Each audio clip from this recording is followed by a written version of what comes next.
السلام علیکم ورحمۃ اللہ وبرکاتہ۔ مولانا ابراہیم ڈیولا صاحب کا بہت ہی پیارا اور مخلص بیان، ایک ایک لفظ موتی ہے، اہل طلب توڑے ہیں۔ ہمارے چینل کو لائک سبسکرائب کیجیے، جزاک اللہ۔ ایک طبقہ وہ ہوتا ہے جو اہل طلب کہلاتا ہے، مگر وہ تھوڑا ہوتا ہے۔ بڑا طبقہ وہ ہوتا ہے کہ جس میں طلب نہیں ہوتی، اپنے اپنے کاموں میں ہے۔ ان کو علم کیسے پہنچے؟ کیونکہ علم تو ایک مشترک سرمایہ ہے۔ میری بات سمجھ آ رہی؟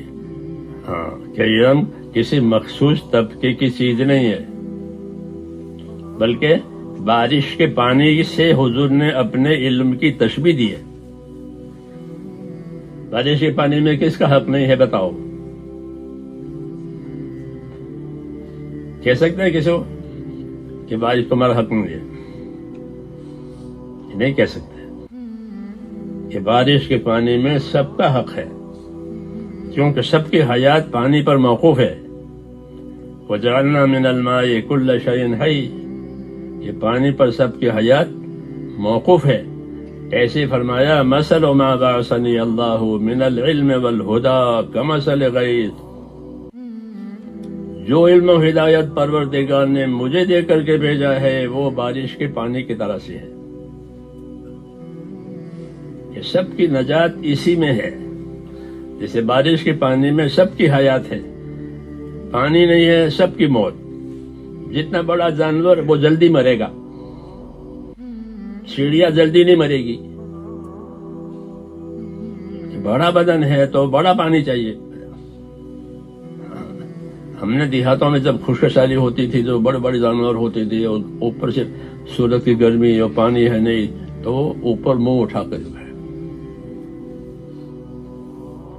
خشک سالی ہوئی ہے جانور، کیوں کہ اس کو شدت سے پیاس لگتی ہے، اس کا جسم بڑا ہے۔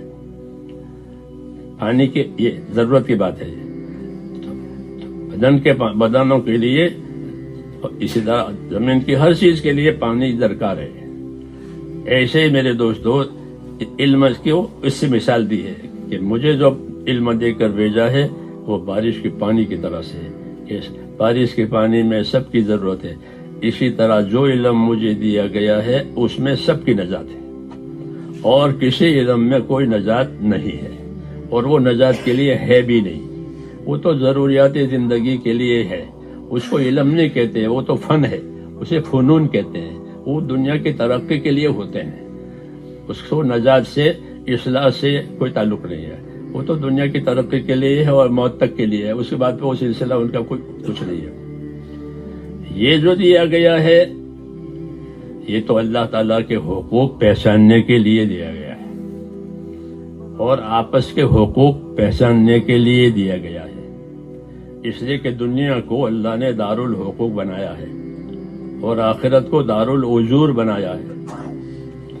اس لیے یہاں ان حقوق کی پائیداری کے لیے اللہ تعالیٰ نے یہ علم نازل کیا ہے، نہیں تو حقوق کی پائمالی ہوگی۔ اس لیے علم دین سیکھنا فرض ہو گیا امت پر، خود بھی سیکھیں، دوسروں کو بھی سکھاویں، سیکھنے والا بناویں۔ اس لیے مولانا یوسف صاحب فرماتے تھے کہ ہمارے ہاں زندگی کے ہر شعبے کے لیے کیا ہیں کہ فضائل بھی ہیں، مسائل بھی ہیں۔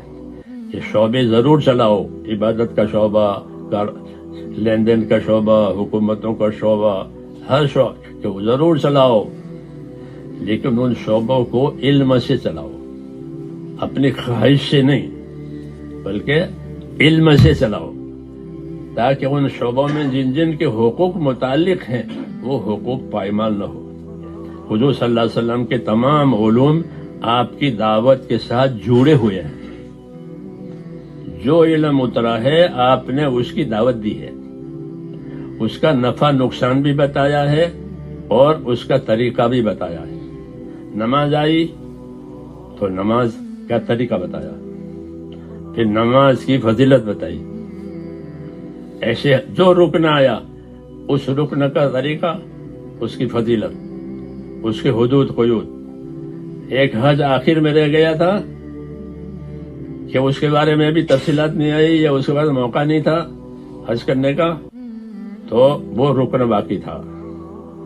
اس کے لیے آپ نے دعوت چلائی کہ ہمارے ساتھ حج کرو اور حج کے مناسک کا علم مجھ سے لے لو. اگلے سال امید نہیں ہے کہ ہمارا اور آپ کا ملنا ہوگا. تو بہت بڑا مجمع آپ کے ساتھ ہو گیا.